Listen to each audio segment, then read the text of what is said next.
Welcome to ALAQA, a podcast about the relationships shaping systems, capital, and the climate transition. Today, I'm joined by James Burrows. James currently looks after the social lending team at Better Society Capital, which includes work on blended finance, ethical banks, and social outcomes partnerships.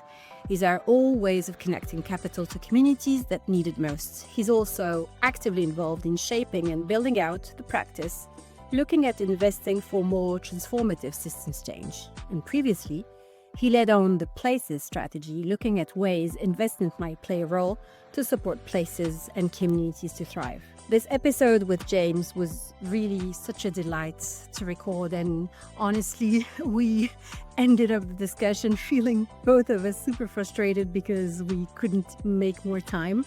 But there should definitely be an episode 2, and hopefully with one of James's colleagues, because there was so much to keep discussing on his practice as one of the very few investors in Europe who has such a large and local experience when it comes to systems investing. I hope you're as excited as I am to discover what he had to say and what he had to share with us. Hello, James.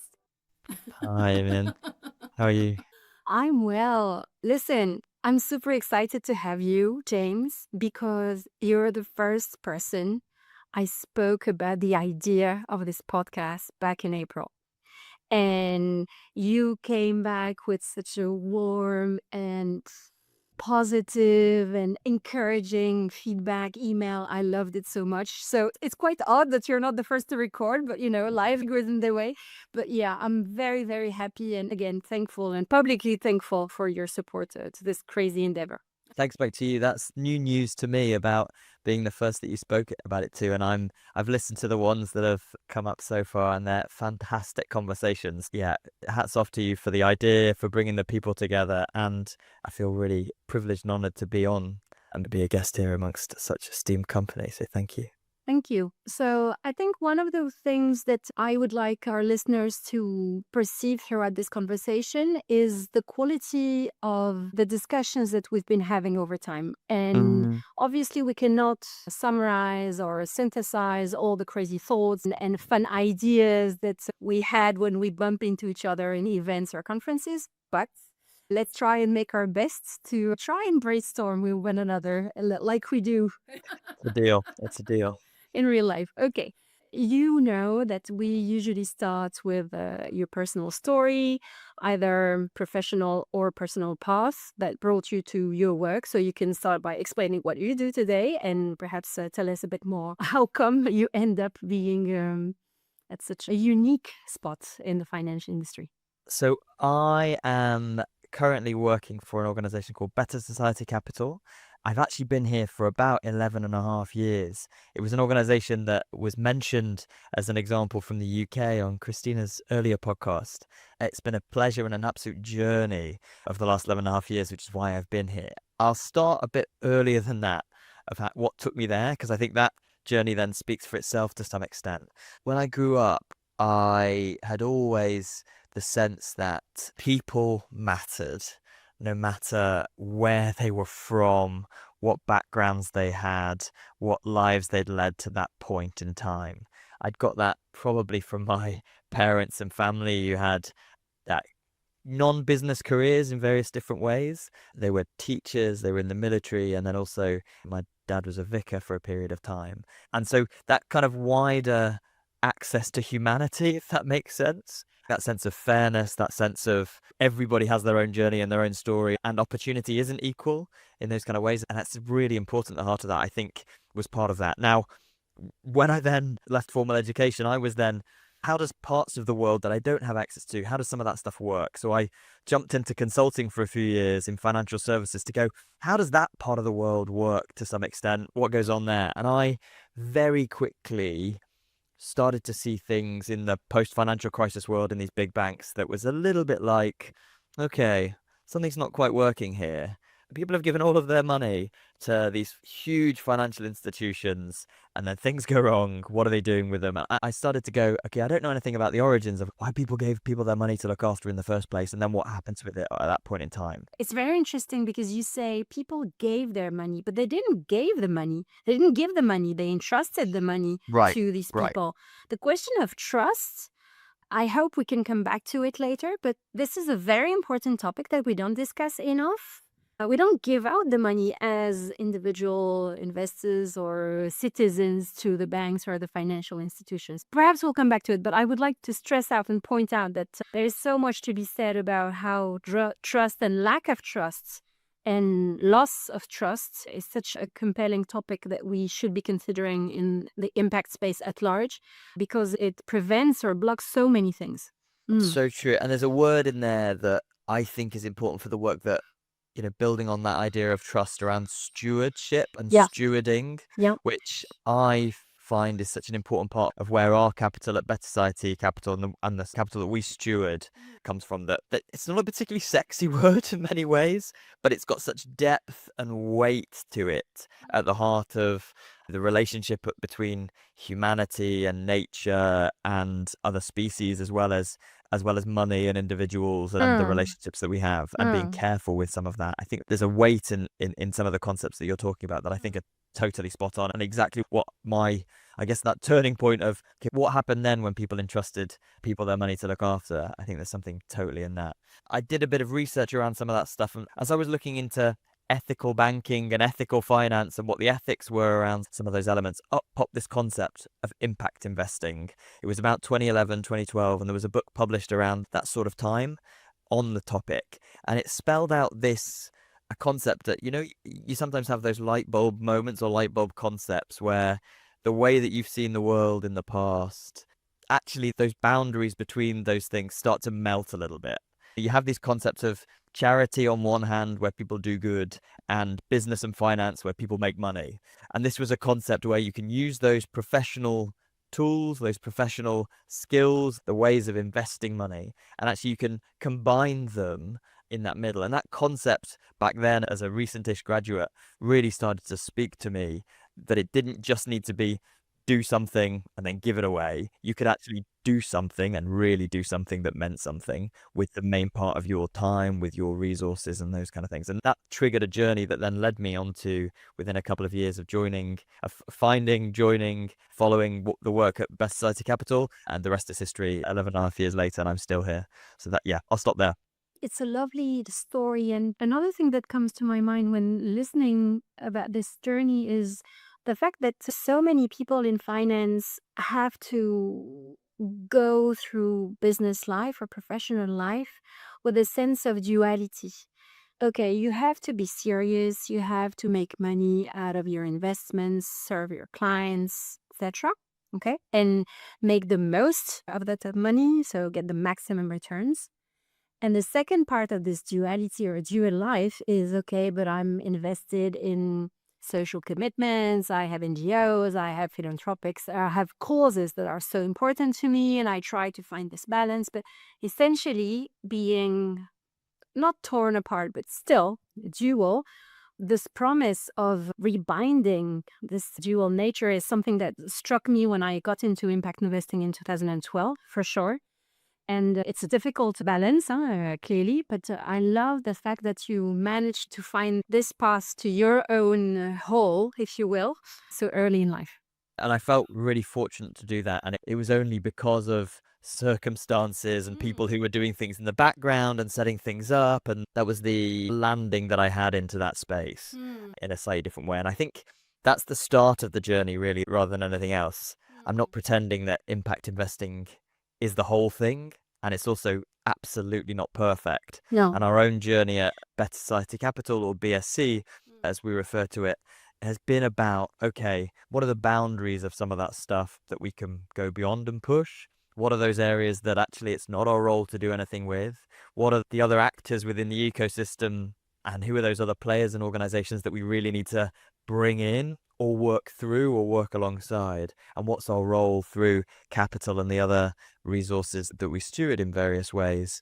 Our people, the tools and approaches that we've developed, how we think about the world within the context of the UK. Where do we deploy some of those in a way that creates the greatest impact and hopefully builds a better society? So compared to when you started, if you remember how you were thinking when you started 11 years ago, but even if you go back to 5 years ago, how do you see, or what is your, let's say, not opinion because it would be too light of a word, but what are your reflections or questions at the moment when you think about systems, as in financial systems, but also restorative projects and the regenerative systems which are trying to emerge at the moment?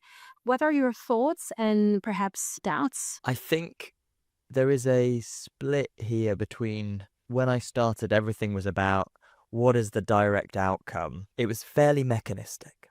It was money on the table, returns out, impact out, jobs are good, and as they say. And I think through trial and error, through learning from a whole bunch of others, from developing our own thinking, discussions with a whole series of organizations and individuals, and also learning from them explicitly around some of that stuff, there is now much more. Yes, there is a place for putting a house in a place that is affordable and appropriate for individuals and fills that gap and meets that direct need. But I think we see much more of our role, and where the larger impact being in how do we play a role as an orchestrator within a wider context to put, yes, capital to work where it's needed, to bring in other capital alongside us, to think about the policies, the processes, the practices, the mindsets even that need to change. And where do we bring those things together such that it's not about we need a house, we need a house, we need a house, and we're just stacking up houses. And it's much more around how do you create the conditions and the system where actually people aren't needing houses in that kind of way in the future. I'll bring that to life with a couple of examples, if I may, of just sort of bits of work that we've done in the past and use a slightly different area. So one of the things that we have done in the past is looked at tackling the poverty premium. So the poverty premium, as defined, is where people who are on low incomes pay more for their goods and services simply because they are on low incomes. And the way that the system is set up around that in various ways, whether that's access to credit, whether that's insurance, whether that's mobile phone contracts, that we are fortunate enough not to have to sort of think about in various ways at different points in time. For the most part, there are people who exist and who go through life actually with those as very real real barriers. That's the thesis behind the bottom of pyramid products and services, which is to say being poor is very expensive. Right. So being poor is not having no resources and no ways to pay, because if we think about cell phones, if you have a pay card and then you have to pay every time you take a phone call, it's way more expensive than just having a bank account and your monthly expenses are taken from your bank account. But if you don't have a bank account and you're paid on a daily or month or a weekly basis, well, it's going to cost you a fortune. That's exactly the whole thesis of BOP. So just for our listeners who are not familiar with that, please take a look, because there's so much prejudice about the idea that when you have lower incomes and you are in a poor subsets of the population, you don't have money. You do have money. The question is, how does society allow you to spend it in a way that feels wise to you? And it's not at all easy, definitely. Completely. And I think there's an organization in the UK called the Joseph Rowntree Foundation, or JRF. And they are a foundation that is really focused on tackling poverty and the drivers of poverty. And the CEO at the time came and spoke to our executive team about this concept of the poverty premium and how it was playing out in the UK. And as a consequence of that conversation, a partnership emerged where they were the experts on the social issue, and they would bring their expertise, their knowledge, their access, and some of their own resources as a charitable trust and foundation in various different ways. We would bring our investment capability, our ability to have flexible capital deployed in different kind of ways and understand the financial system and some of those points. And a few other partners were brought into the mix to go, okay, how would you go about tackling this system that you described, Imen, rather than it being a thing that perpetuates and it's about, okay, how do you take one person out of poverty versus other things, whereas you can tackle this. So from that, a couple of things emerged around a policy campaign to change legislation around some of this and sort of raise awareness that this was a thing in the way that you described. There was then an incubator sort of fund for ideas for organizations at the earlier stage. Now, interestingly, that part of it didn't last as long, but there was also a venture fund which was supporting, and I use that other example to say that not everything in these pilots work actually, or are the things that make come out of it. But what did come out was a venture fund where we invested and a whole bunch of other like-minded investors put money into, with a fund manager called Ascension Ventures that was the Fair by Design fund. And a number of organizations from that have come on to become the alternatives to develop business models that are the alternatives to the ones that you were describing, Imen, where they look at these individuals as customers in a very different and much fairer way so that they can thrive in the long term and not have their money extracted away from them in a in the way that is predatory, but represents them in a way that is fair and that can take ownership of their own lives in different ways. And I can talk about a couple of examples of that if it's helpful to bring to life one or two of the types of organizations too. Yes, absolutely. Before we go back to that, what do you think of the difference between having a sense of ownership and a sense of agency? As an individual? Yes. Interesting. In the context of what it means to be a human versus the artificial intelligence conversations at the moment that are happening, this idea of agency and this word around agency is one that's front and center and probably taking on a slightly different meaning for me. So the meaning I put behind agency is not AI driven. It's more around political science background, okay? And the fact that ownership calls, let's say, a bunch of themes and topics and metaphors and ideas that are in the realm of capital, in the realm of money, in the realm of private property, in the realm of anything which are not commons. Agency calls for me the realm of you are one individual within a given system of power, of society, culture, you name it.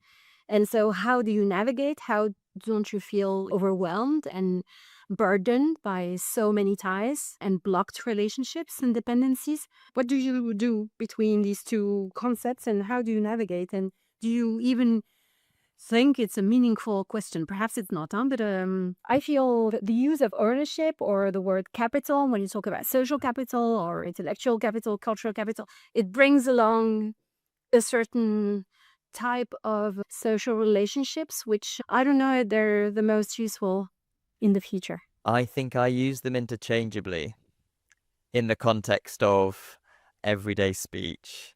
In the same way as earlier we talked about the concept of entrust versus give in various ways, language totally matters, and those concepts are important.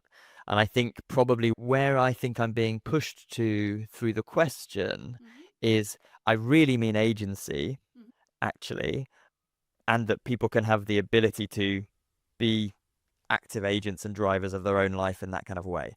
But I think a small o ownership of some of the outcomes, the things that people are able to then have in their lives as a consequence of them taking agency. I think our conversations, I always come away from them going, I thought I knew so much more before I went into the conversation than afterwards. But then as a consequence of that, I actually do know more. It's such a great feedback loop, man. Thank you. Okay, I love it. Okay, so back to the two examples of initiatives that you wanted to mention earlier about the project that you co-expanded, co-funded with the organization. So one of the examples of an organization, a venture that came out of that fund is one called WageStream, which I don't know if people have heard of or have come across. And effectively, it does in the way that some company names don't do. It does exactly what it says on the tin, really. In a typical company, employees earn wages as they go, and then they will get them periodically after a period of time. That could be at the end of the week, it could be at the end of a couple of weeks, or it could at the end of a month, depending on the payroll cycle. Now, for people where they have bills to meet, actually they've got money that's been earned that's sitting somewhere on a company balance sheet, and yet they can't meet those bills when they fall due. And so sometimes they've had to then go to predatory lenders or payday lenders in various ways to meet them.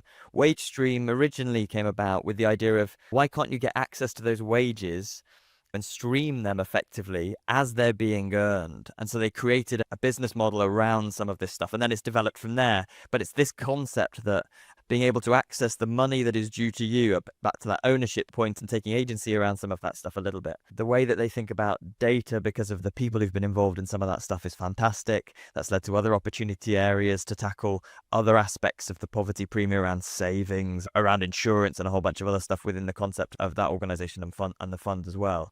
But coming from that original conversation, I think the bit that I want to draw us back to is that it's in that coming together of experts, if I can use that word, although again I hold that lightly, from different backgrounds, of the foundation who exists in the tackling poverty space, the organization who's an investment organization who is thinking about how they put capital that they steward into purpose, and then the wider sets of players and the policy levers can lead to something that actually has a meaning. That, I think, is how back to that thread of the evolution of the linear, direct outcome, one house, versus seeing ourselves as one actor among many, and what our role is and how we put those resources together. That's very much a defining point in our own journey, and as a unique role that we have at Better Society Capital with a platform. And I'd love to share a few more examples if we get onto that. But that role among many, and what is that, is a really key part of how we think and engage in the systems that we're trying to change. I had a question for you on your action as a team, because you can evolve as an individual, as a practitioner, in a certain direction, being more mindful about what's going on in this topic or that topic.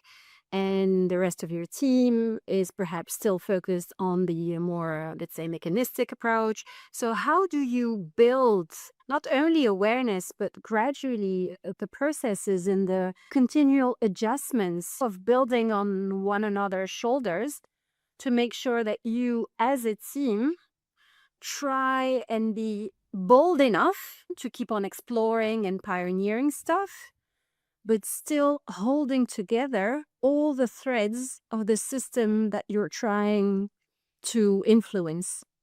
You have just outlined within a question the push and pull and the tension that's at the heart of some of the way that we see our work, I think.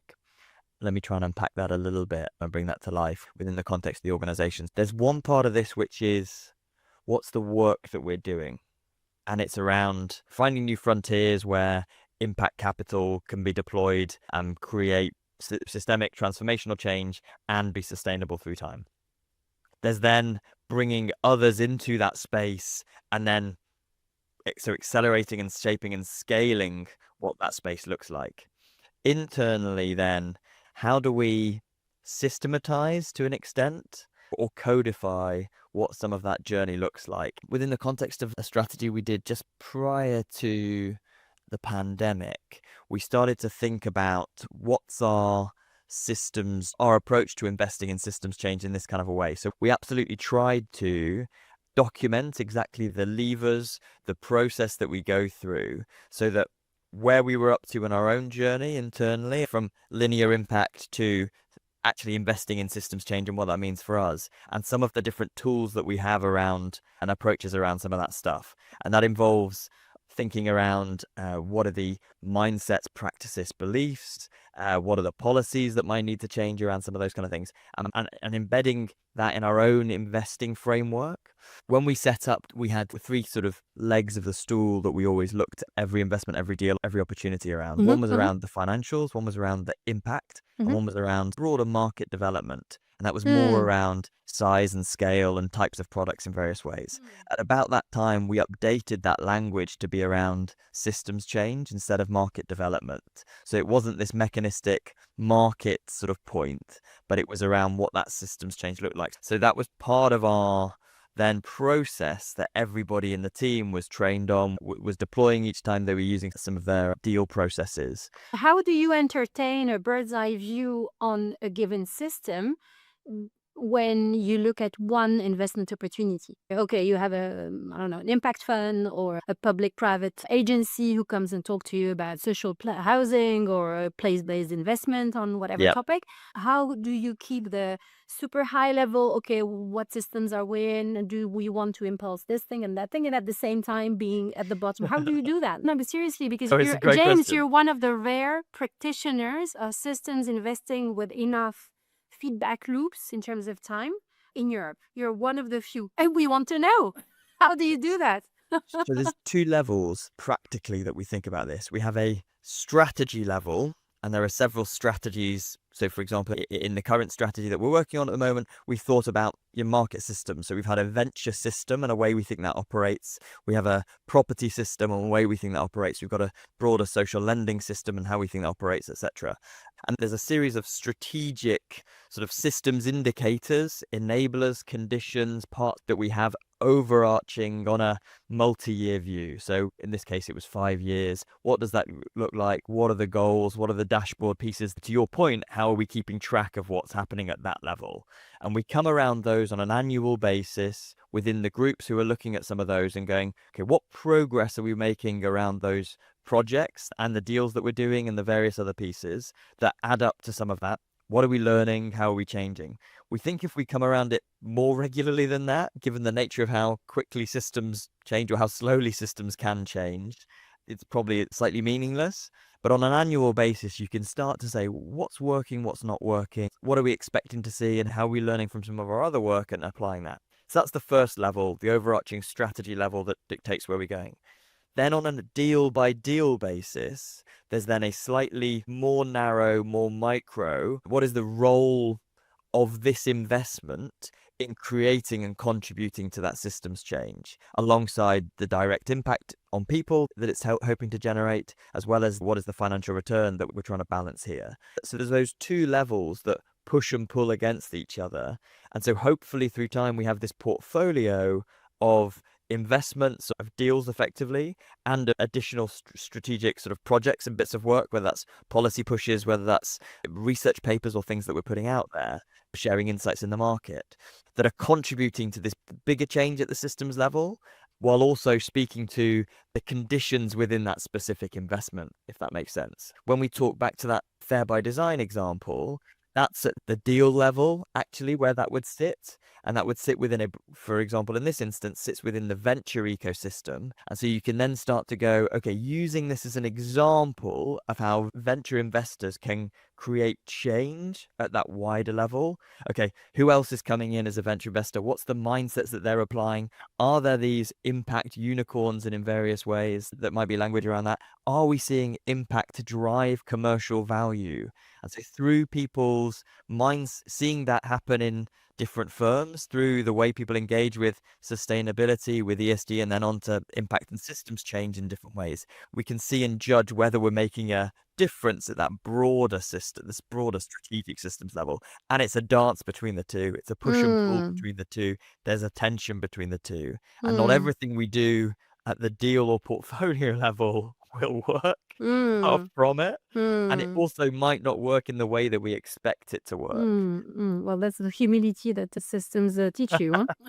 And boy, do we need more humility. Yeah.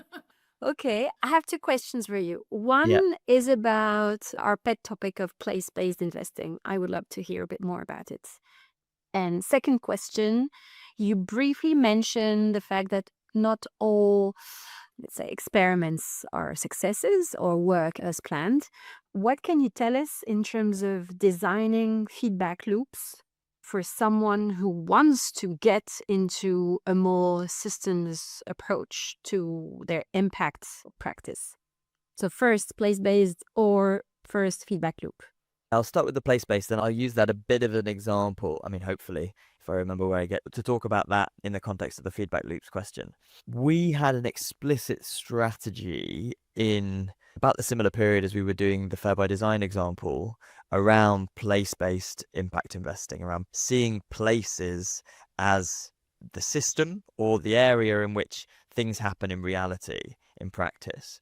We realized very quickly, so there need more humility when we go into this, that other places had been doing some of this stuff, other countries had been doing some of this stuff a lot longer than we had. So we were lucky enough to go and do a research trip in 7 or 8 cities across the US at various points in time, who'd had a series of community investing or different parts from a public angle, from a corporate and private angle, and then from a purely sort of cooperative or community development finance angle in various different ways, to compare and contrast their journey over the previous few decades and see how we could then apply that into our own context. There was such rich learnings around what worked and what didn't in various ways. We then started to apply that in the context of the UK, and we experimented with different sizes of places, different types of places, and with different setups and structures within that. And we very quickly realized that we're an organization who's nationally based. We sort of headquartered in London, but exist for the whole of the UK. There are a number of fundamental things around the power dynamics, around the context and the understanding. It's always a question of power dynamics. There's always power dynamics at play. Always. The minute you have humans, you have power dynamics. Exactly. We quickly realized, if we hadn't already, that we couldn't play in every place, and that there was one part of that was pure capacity. There's X number of places where only so many people, but there's also putting people in the lead in their places for a number of different reasons that's absolutely vital to this. And that means being invited in and bringing what you have to that and on their terms, rather than going, okay, here we are, this is exactly what you need to do and how you go about it. So step one is, can you find enough places, or find any place that is at that point where they're going, we have a vision for what we're trying to achieve in our place, that we know what the broad issues are or the challenges are that we're trying to tackle within our place in order to get to that vision, that we have a series of projects or potential items to invest in that will tackle some of those challenges that will lead to some of that vision, and that we have enough resources, or we know enough people locally who can, to that point, take agency or take ownership of this agenda. But we also know where there are gaps.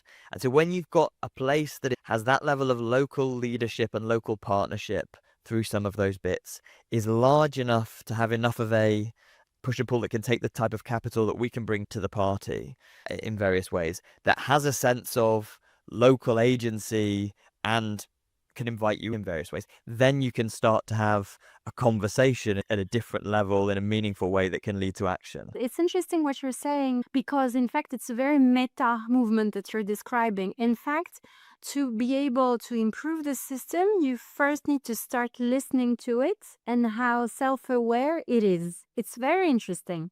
Say more about that, Iman. Say more about that. You already explained this to me once, about this question of how do you qualify a place, whatever place means. But it never occurred to me that in fact it was a meta moment of a system being observed and being self-aware and projecting signals to whomever wanted to make and weave more relationships to parties external to it. Very interesting, very interesting. I didn't grow up in London, but we're a very centralized society in various ways. Back to that word around power, around politics, around all those different things. And yet I grew up in the northwest of England mostly. And I say England in that instance because it's different from Scotland and different from Wales in the way that these different nations come together. At the heart of sort of power and that sense of agency and ownership of some of these areas is a sense of identity, actually. And there are some of these deep elements of identity within context that are so important to integrate into any place-based work, actually.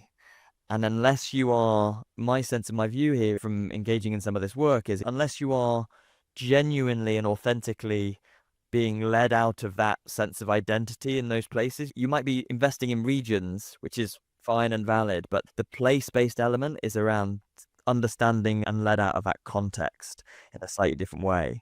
Now, where that often gets stuck is because of the structural power imbalances and power dynamics within the systems that we talk about. And so the people who have the strong identity and know what needs to happen in the place don't get the resources or don't have access to them in various ways in order to make those things happen out of the communities where they most need them. And some of the role that we were playing a little bit was, how do we try and enable some of that? And so linking this back to your question on feedback loops, I think in the context of the place-based work, it's quite interesting that we moved away from a place-based focus for a period of time, from that strategy, mostly because of strategic sort of reasons. But we're coming back around to place in some ways being a center of gravity, if I can use some of that stuff in the context of the latest iteration that we might be landing on in the next few months. These are places where things happen in practice, actually, on the ground, in people's lives, within those ecosystems. And so some of that feedback loop, then as we get round to it, is where is that momentum? How do you sense and feel that momentum? Because all systems, in order to change systems, you need to change mindsets and build movements. And there is a feedback loop that you can define or start to generate around and set that point around sense making, around where are those movements happening? Where is that energy? And how do you get enough of that in I say place, but with a small p, in one area, in one way, such that it then goes, okay, there's something in there for us to follow up on, for us to start to go, now might be the right time for us to do a bit of work or focus on this kind of a way. So that's one area where feedback loop relates to place. When we look at some of our other work in systems and systems change in various ways, it's the question I think we're wrestling with most at the moment in relation to this is the long-term nature of some of these transitions and how they happen versus what are the interim measurement milestones and bits of feedback that you get that aren't quite, oh, you put 3 things in, you get 4 things out, great feedback, let's crack on. Doesn't quite work like that.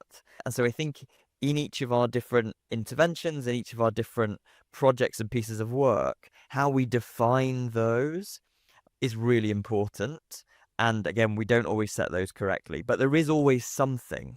There is always something. So in the context of our annual meetings that I talked about, our review meetings, it's at those points that we look at some of those feedback loops within the context of those programs and projects. So for some of our stuff within our social lending ecosystem, we looked at one of our enabling pieces around availability of concessional capital for blended finance projects and trying to grow that in order to then help change the wider system. That was one of our shorter term feedback loops, and some of our projects and bits of work were really around, okay, how do we work with government? How do we work with trusts and foundations? How do we work with other corporate foundations or others and say, okay, what does that look like?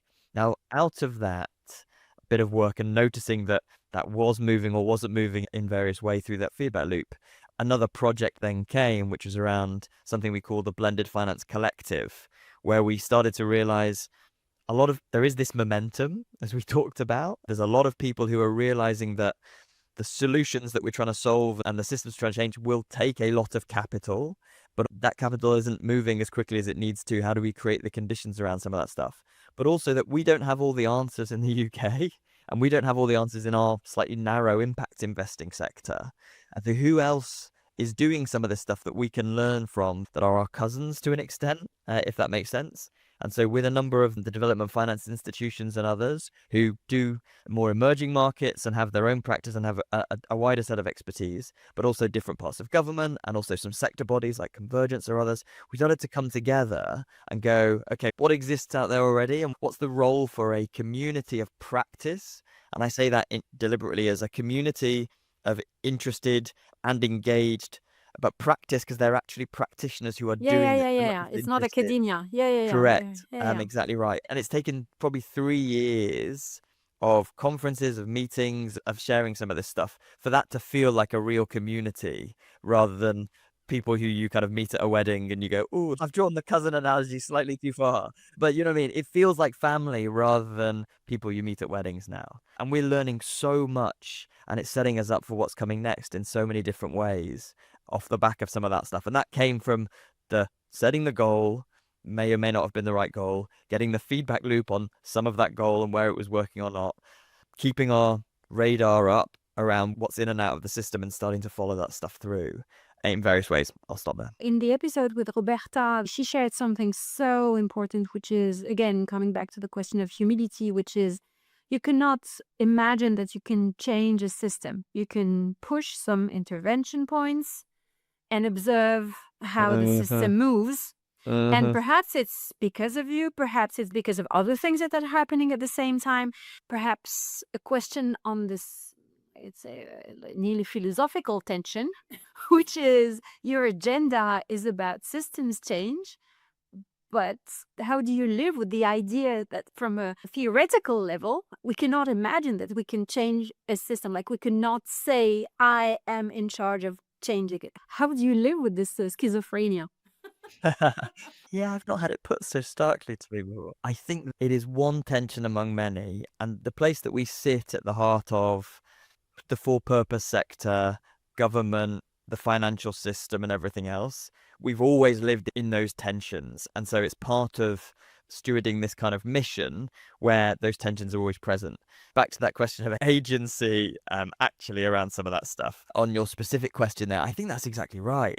Roberta Wright is somebody who helped set up and create the Deep Transitions Lab and some of that work, if I remember rightly. And we've just joined them as a member, not as a founding member, but they're doing a lot of the same stuff, but with a slightly different perspective on some of those things. So exactly right. I think we see our role within that as what can you do in the, they use the language around a niche, around your intervention. There's an intervention points, then you can build niches around those. We see some of our short-term role as going, how do we build those niches? How do we deploy capital? How do we identify those? And then at the next point that you start to go, so what's that teach you? What's that learning? So I think how I hold that tension is, I think there is a direction of history. There's a direction of travel. We are merely hoping to be intentional about the next step that we take in order to either shape or accelerate that to a better future, to a better piece. And that's how I live with that. Not trying to play God or have agency around shifting that system, but going, what's our role? What can we do today? And going, we can take that next step and we can then learn about what that's telling us about the vision for the future that we want to bring about for the next generation, for our children and grandchildren in various different ways. I think the discussion on progress and the direction of history should be the topic of a full specific episode, but we don't have time for that. Next time we meet him, then. Yeah. Exactly. Just human rights, women's rights, the epitome of the fact that there is no linear and only directional sense of history. Anyway, back to the contrarian thoughts. So, you know how it works. You are invited to leave a statement that will be commented by further guests so that we can promote conversations with one another. So it can be something that people should do less, in your opinion. It can be a hot take or the hill you're willing to keep fighting for. I think this is quite interesting, even within our own organization. And we are an organization who explicitly talks about investing in systems change. My take here is that I don't know whether everybody needs to think and understand and work and operate in systems and at that level. It's a terrible analogy, and it's probably because it's in front of me, but I don't understand everything about how this computer is working, and yet I'm engaging with it in the right kind of a way. At the moment, there's a bit of a push to say everyone should be doing the systems work and doing some of that stuff. And I go, open question, because it could be one coming from a point of privilege as well. I'll check that and put it on the table. I don't know whether everybody needs to be pushing everybody to do this systems stuff, as long as there are people who are doing it. Open question. Yeah, okay. No, that's a hot take. Okay, next section. Your go-to person. So it would be nice to have a shout-out moment. Yeah. So who would be a go-to person when thinking about changing the systems? I'm going to cheat. I've got one who I know and who I go to all the time and who works with me really closely. So Philip Essel, who a number of listeners may or may not know, he runs our systems and impact practice here at BSC. He's been instrumental in shaping our thinking. He's just a fantastic person who I go to for all manner of different things, from the very small to the much bigger.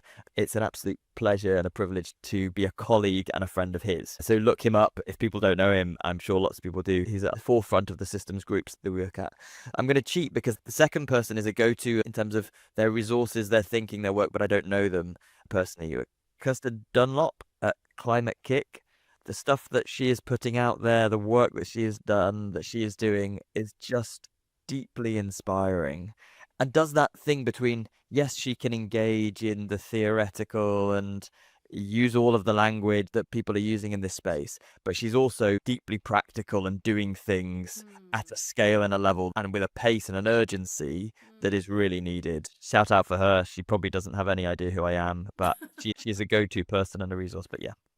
Excellent shout out. I would love to have her here on the show. I had the privilege of meeting her at Change Now last spring, and she definitely put fire in my belly. We'll need more fire in our bellies. Yeah. Now the flash round section. So big questions, short answers. Okay. First, a question you wish more investors would ask. There's 2 questions. Again, I'm cheating. What's it all for? What's the purpose of this? And the second one is, what would my kids and my grandkids think of this decision? Okay. One book, music, or practice that helps you to hold complexity. Again, there's 2. One is just podcasts. There is so much out there, actually. This being one of them, but there are so many different perspectives out there when you're thinking and engaging in systems. Actually, that breadth of knowledge that's now available to all of us, for me, it helps me see boundaries and different things differently. There's the Santa Fe Institute and their podcast on complexity. There's On Being, Krista Tippett's one, in various ways, where you hear from individuals through the past in various different ways. That's one. And then just being in nature and being outside and just slowing things down, I think helps me then again integrate the wider sets of all that information and the chaos that exists in our lives and every day, and just going, okay, let's breathe. What's this all about? Excellent. 3, a system you'd love to see more of, or perhaps more disruption in. How humans relate to one another. I think less ego and more generosity. Very well said. And last, what gives you hope in the capital/climate space? But in your case, it's more than climate. It's really altruism space. Let's put it this way right now. There's so much that speaks against hope in lots of different ways, but I think it's the people who are here and the conversations people are having. If we are actually transition generation to an extent, and it's going to happen on our watch or it's not, when I look at the people who are alongside doing some of this other work, there's so many inspiring people with urgency taking some of that action. And that gives me hope, actually, that we can do it, that we will do it, and we must do it. Thank you, James. At least one of us has a lot of hope. It is good. It's a comforting thought for a Friday afternoon. Thank you so much. Thank you for listening to ALAQA. If this conversation sparked something for you, share it, leave a review, and subscribe for more dialogues of the intersection of capital, systems, and transformation.